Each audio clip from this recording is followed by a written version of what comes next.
Magandang umaga po sa ating lahat, mga kapatid. Kape tayo. Mukbang. Joke lang yan, hindi mukbang. Hindi tayo nagmumukbang ng tinapay kasi hindi tayo nakakuha ng saging kahapon. Mayroon ang mga saging dito sa bukid sa amin. Bukid ng Ormoc, Barangay Liberty, Ormoc City. Mayroon tayong sunrise prayer at the same time mayroon tayong sunrise message.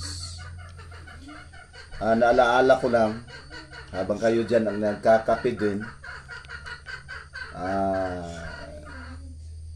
naalaala ko lang nung unang panahon ng ating Panginoong Diyos ay nagpuasa sa loob ng 40 days at 40 nights. At nang nagpuasa siya, lumalapit itong dyablo sa kanya. Lumalapit ang dyablo. Nang lumalapit yung dyablo, at tinutokso ang ating Panginoon, sabi ng dyablo, kung ikaw ay anak ng Diyos, gawin mong tinapay itong mga bato. Ito po ang sunrise message natin. Sabi dito sa banal na kasulatan, habang kayo dyan ay nagkakape din, kung nagkakape din ako. Sabi dito, ito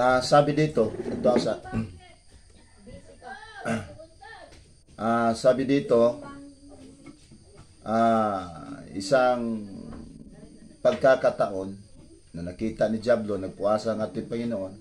Sabi dito sa Matthew chapter 4 verse 3, Then the devil came to him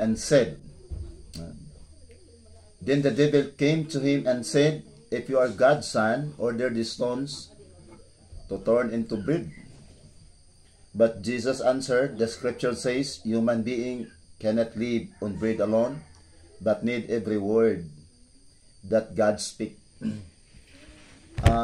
Ang tao hindi mabubuhay sa tinapay lamang.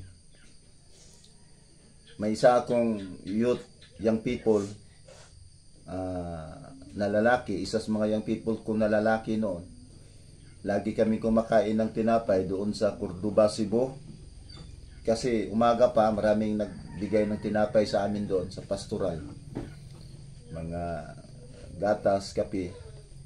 Mga ilang araw, lagi kami kumakain ng tinapay. Sabi ng isang young people ko na lalaki, sabi niya, Pastor, totoo pala ang tao hindi mabubuhay sa tinapay. Dito, balikan natin yung pagtukso sa dyablo sa Panginoon. Dito nakikita natin na siguro ang alam lang ng dyablo, ang ating Panginoon na nagpuasa.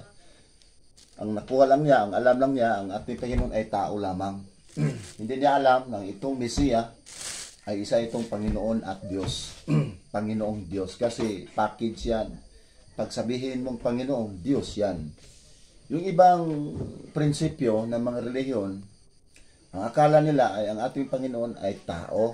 At bakit tinatawag nilang Panginoon kung ang Mesiya ay tao lamang?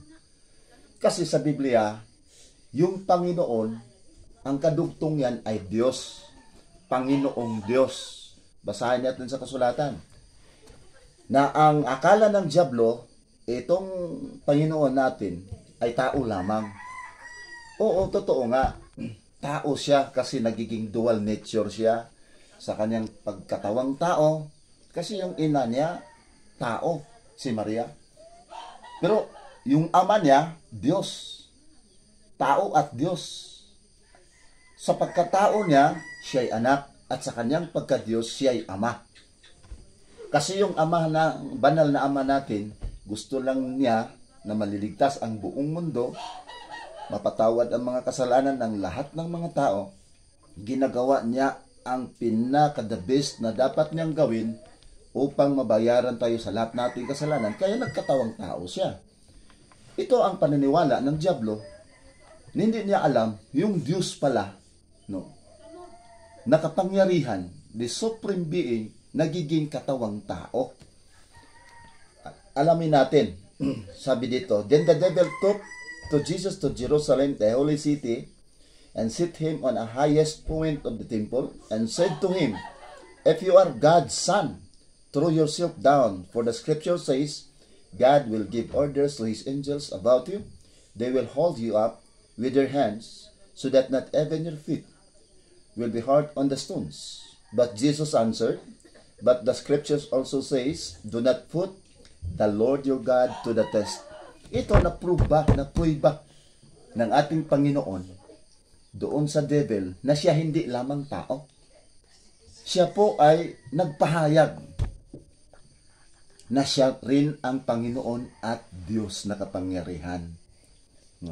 Sinong tinutokso sa diablo? Ang ating Panginoong Diyos. So kung ang akala mo ay ang ating Panginoon ay tao lamang, hindi lang diyan.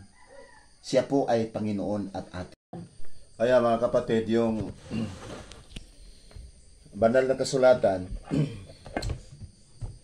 totoo yan, na ang tao hindi mabubuhay sa pagkain lang, kundi sa salita ng ating Panginoong Diyos. Alam niyo, yung buhay, hindi galing sa hangin yan. Kasi, bago ginagawa sa Diyos ang tao, tapos na ang langit at ang lupa. Mayroon ng mga isda, mayroon ng mga kahoy, mga hayupan, nandyan na lahat, mga pagkain, nandyan na, mga prutas, kung ano-ano pa ang mga masarap na pagkain, nandyan na sa sanlibutan, nandyan na sa paligid na nandun na, nakaprepare na.